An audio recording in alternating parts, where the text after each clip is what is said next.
भारतीय ज्ञान परंपरा में शास्त्रार्थ केवल वाद विवाद नहीं था, बल्कि सत्य की खोज का एक पवित्र माध्यम था। आदि शंकराचार्य और मंडन मिश्र के बीच हुआ संवाद हो या अष्टावक्र और बंदी का शास्त्रार्थ, इनका उद्देश्य किसी को पराजित करना नहीं, बल्कि ज्ञान के माध्यम से सत्य को प्रकट करना था।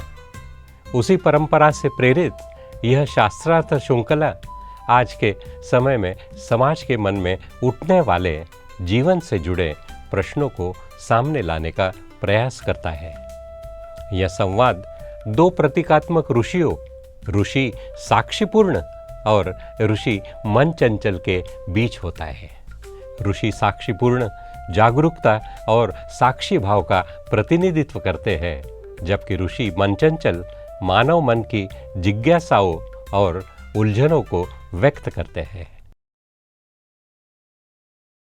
आज का प्रश्न, क्या मानसिक संघर्ष कमजोरी है या जागरण की शुरुआत?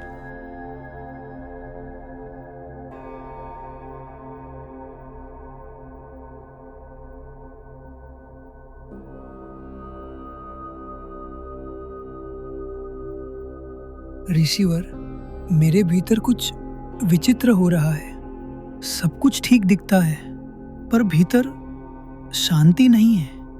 कभी बिना कारण चिंता होती है, कभी अकेलापन घेर लेता है, कभी लगता है सब कुछ है, फिर भी कुछ कमी है। ये क्या है? क्या मैं कमजोर हो रहा हूँ? मन चंचल, तू कमजोर नहीं हो रहा, तू सुनने लगा है। जिसे तू कमजोरी समझ रहा है वो भीतर की आवाज है जो अब दब नहीं रही।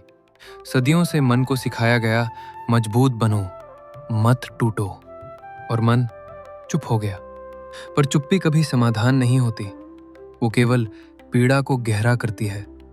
पर लोग तो कहते हैं मजबूत बनो, ये सब दिमाग का खेल है। क्या सच में ये सब इतना गंभीर है? दर्द दो प्रकार का होता है, एक जो दिखाई देता है और एक जो भीतर चुप रहता है। पहले के लिए लोग दवा ढूंढते हैं, दूसरे के लिए शब्द भी नहीं देते। आज तो कम से कम अपने उस अदृश्य दर्द को देख रहा है। ये कमजोरी नहीं, ये जागरण का पहला संकेत है। तो ये मान लेना कि मैं ठीक नहीं हूँ, गलत नहीं। यही पहला द्वार है, पहला सूत्र, स्वीकार। जब तू कहता है मैं थका हूं, मैं उलझा हूं, तभी परिवर्तन शुरू होता है। जो अपनी पीड़ा से भागता है वो उसे बढ़ाता है, जो उसे देखता है वो उससे मुक्त होने लगता है। पर डर लगता है, अगर मैंने अपनी कमजोरी स्वीकार कर ली तो क्या मैं और कमजोर नहीं हो जाऊंगा? सत्य से कोई कमजोर नहीं होता।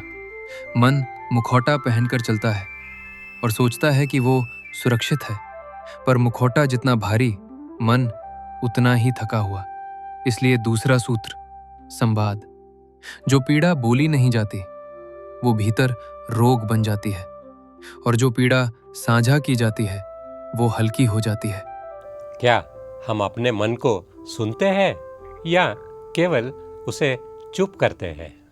मेरे पास लोग हैं, पर कोई मुझे सच में सुनता नहीं।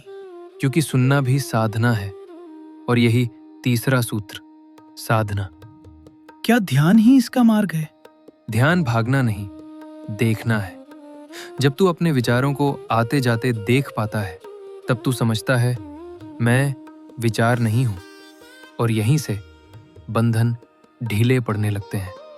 पर ये जीवन, दबाव, तुलना, अपेक्षाएं, यही तो मुझे थका रही हैं।